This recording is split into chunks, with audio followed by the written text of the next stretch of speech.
Сегодня показываю отливку, которая делается крестом по фото человека.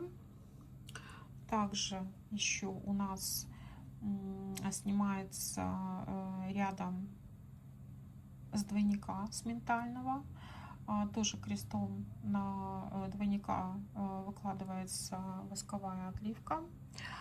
И это маленький этап работы, который я показываю. Обычное фото просто распечатано, и с этим фото я работаю. Любой человек может прислать такое фото свое или человека, которого хочет почистить, и я с ним поработаю.